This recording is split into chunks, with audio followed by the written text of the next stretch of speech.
All right, if you're in real estate, you're going to want to listen up. We need to talk about RESPA. That's the Real Estate Settlement Procedures Act. There's a new lawsuit that's creating some serious legal risks that honestly, a lot of agents just aren't ready for. Let's break down exactly what's going on and more importantly, how you can protect yourself. You know, this quote really nails it. For the longest time, it felt like maybe nobody was really watching for RESPA violations. Well, that has definitely changed. This new lawsuit is a pretty stark reminder that the rules are still very much in play, and the penalties, they can be severe. So what is causing this industry-wide shudder?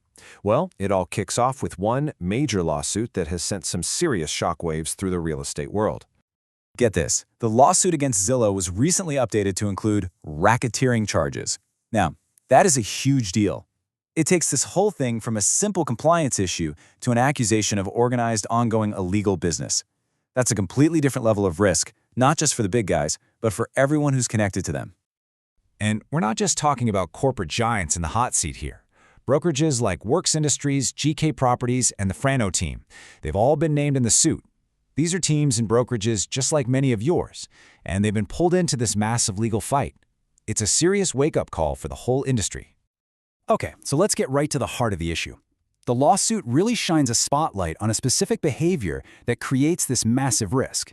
It's a legal concept called affirmative influence, and trust me, understanding it is absolutely key to protecting your business. So, what is this legal term that's stirring up so much trouble? I know, it sounds complicated, but the idea behind it is actually super straightforward, and it's something every single agent needs to have front and center in their mind. Here it is in plain English. Affirmative influence is basically steering a client by recommending just one lender or one title company or any single service provider. The whole point of RESPA is to protect consumers by making sure they have choices, and this practice, it completely undermines that goal. This slide just lays it out perfectly. Over on the left, you've got the high-risk path, recommending one lender. The source material actually calls this an outrageous liability. Then, on the right, you have the RESPA-compliant low-risk path, offering choices. The difference really couldn't be more clear. Okay, so that's the problem, and I know it can feel a little intimidating. But here's the really good news. The solution is incredibly simple. You can take steps to lower this risk, like right now. This is it. This is the source of all the danger. The number one, giving a home buyer the name of just one lender, one path forward. That's where all that outrageous liability comes from. And right here, this is the solution, the safe number. 2, or even better, 3. Just by offering your client a couple of different independent options, you go from a position of high risk to one of safety and compliance. It's really that easy. So the most important point here is this. It all boils down to choice. This isn't about getting tangled in complex legal stuff or buying expensive compliance software. It's just a fundamental shift in how you present options to your customers. Always give them more than one.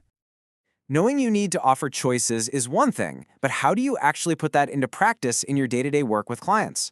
Let's break down the actionable steps you can take. Here are 3 simple ways to do it. First, if you have an in-house or a preferred lender, always present their quote right alongside at least one independent alternative. Second, if you don't really deal in quotes directly, just give your client a list of a few respected lenders you know and trust. And third, and this is the simplest of all, just encourage them to shop around. Remind them it's in their own best interest to look for the best deal out there.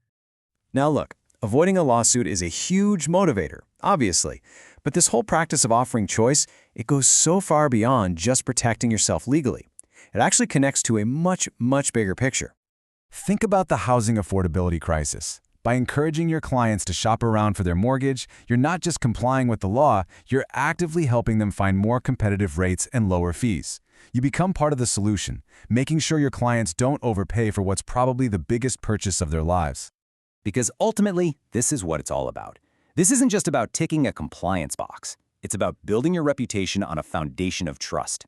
When you empower your clients to make the best financial choice for them, you're not just selling a house, you're helping secure their financial future, and you're earning a client for life. So we'll leave you with this question to reflect on. Think of it as a simple gut check for every single transaction you do. Are your recommendations truly helping your client get the best deal possible, or are they just helping you get to the closing table faster? In today's climate, the answer to that question matters more than ever.